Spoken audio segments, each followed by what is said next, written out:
Saudara, BPBA menghimbau warga untuk waspada terhadap fenomena El Nino yang berpotensi pemicu kemarau panjang. Warga juga diminta untuk tidak membuka lahan dengan cara membakar.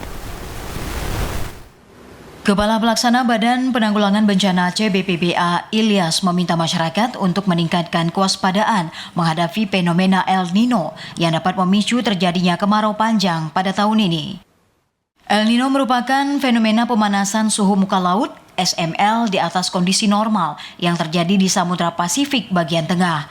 Pemanasan SML ini meningkatkan pertumbuhan awan di wilayah Samudra Pasifik Tengah dan mengurangi curah hujan di wilayah Indonesia. Kalaksa BPBA Ilyas mengingatkan masyarakat untuk mengantisipasi kemarau yang diperkirakan berlangsung cukup lama pada tahun ini. Kalau kita lebih kepada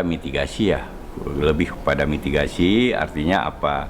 Ya, menghimbau kepada masyarakat bahwa kalau membuka lahan jangan dengan membakar, karena ini kan kemarau yang panjang ini. Jadi jangan dengan membakar, jangan buang puntung rokok sembarangannya. Kita lebih kepada mitigasi.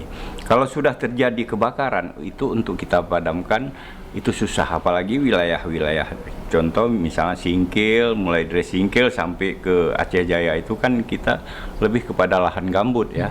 Jadi susah untuk kita padamkan. Ilyas menambahkan pentingnya kolaborasi dan koordinasi antara pihak terkait dalam menghadapi kemarau panjang akibat El Nino guna meminimalisir dampak negatif yang mungkin timbul dari fenomena ini. Dari Aceh Singkil, Jakartawan Adi Nugraha, TVRI Aceh melaporkan.